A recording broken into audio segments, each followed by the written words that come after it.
Praise the Lord. സ്നേഹമുള്ളവരെ, നീതിമാൻ്റെ പ്രാർത്ഥന മേഘങ്ങൾ തുളച്ചു കയറി ദൈവസന്നിധിയിലെത്തുമെന്ന് തിരുവചനം പറയുന്നുണ്ട്. നമ്മുടെ പ്രാർത്ഥനകൾ ഒരു നിക്ഷേപമാണ്. ഇന്ന് നമ്മുടെ സമൂഹത്തിൽ പ്രാർത്ഥിക്കുന്നവരോട് ഒരു അവഗണനയും പുച്ഛവുമാണ് പലപ്പോഴും കാണുന്നത്. എന്നാൽ നമ്മുടെ ജീവിതത്തിൻ്റെ ശക്തി നമ്മുടെ പ്രാർത്ഥനയാണ്. നമ്മുടെ പ്രാർത്ഥനകൾ ഒരിക്കലും പാഴായി പോകുന്നില്ല.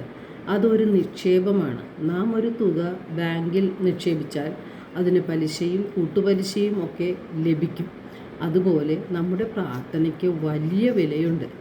നീതിമാൻ്റെ പ്രാർത്ഥന മേഘങ്ങൾ തുളച്ചു കയറി ദൈവസന്നിധിയിലെത്തും എന്ന് തിരുവചനം നമ്മോട് പറയുന്നുണ്ട്.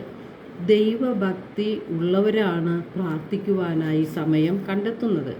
സുഭാഷിതം 14:26 തിരുവചനം പറയുന്നു, ദൈവഭക്തി ആണ് ബലിഷ്ഠമായ ആശ്രയം.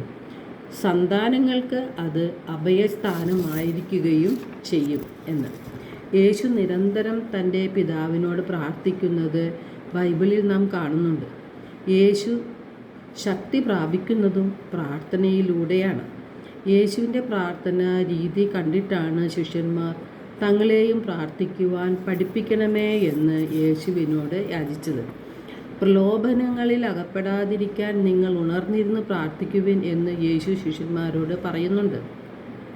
അതുപോലെ അശുദ്ധാത്മാക്കളെ പുറത്താക്കുവാനും പ്രാർത്ഥന അത്യാവശ്യമാണ് എന്ന് യേശു സൂചിപ്പിക്കുന്നുണ്ട്.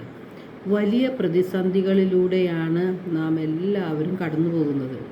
ഈ കാലഘട്ടത്തിൽ നമുക്ക് വിജയിച്ച് മുന്നോട്ട് പോകണമെങ്കിൽ പ്രാർത്ഥന കൂടിയേ കഴിയൂ. പ്രാർത്ഥനയിൽ നിന്നാണ് നാം ഓരോരുത്തരും ശക്തി പ്രാപിക്കേണ്ടത്.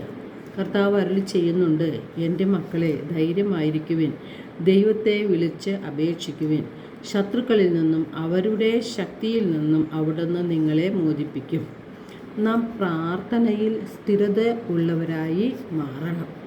ദൈവത്തിൽ ആശ്രയിച്ചുകൊണ്ട് മുന്നോട്ട് പോകുമ്പോഴാണ് നമുക്ക് ശക്തിയും അതുപോലെ പ്രത്യാശയും ലഭിക്കുന്നത്. ജീവിതത്തിൽ വളരെയധികം പ്രതിസന്ധി ഘട്ടങ്ങളും പ്രലോഭനങ്ങളും നമ്മെ അലട്ടിക്കൊണ്ടിരിപ്പുണ്ട്. ഈ പ്രലോഭനങ്ങളിലെല്ലാം വീഴാതിരിക്കാനുള്ള ശക്തി നാം നേടിയെടുക്കേണ്ടത് പ്രാർത്ഥനയിലൂടെയാണ്.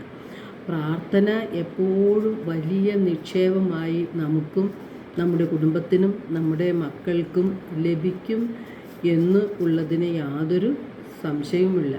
അതുപോലെ തന്നെ പ്രാർത്ഥനയിലൂടെയാണ് സാത്താൻ്റെ പ്രലോഭനങ്ങളെ അതിജീവിക്കുവാൻ നമുക്ക് സാധിക്കുകയുള്ളൂ.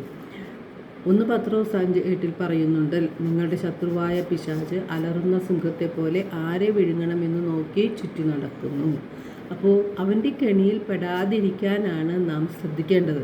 അവിടെ നാം പ്രാർത്ഥനയാണ് ആയുധമായിട്ട് സ്വീകരിക്കേണ്ടത്. അതുപോലെ തന്നെ ദൈവത്തിൻ്റെ വചനം സ്വീകരിക്കുകയും ചെയ്യണം.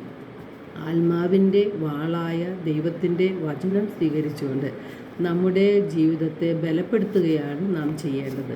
എല്ലാവർക്കും ഒരു നല്ല ദിനം ആശംസിക്കുന്നു. ദൈവം നമ്മെ ഓരോരുത്തരെയും സമൃദ്ധമായി അനുഗ്രഹിക്കട്ടെ.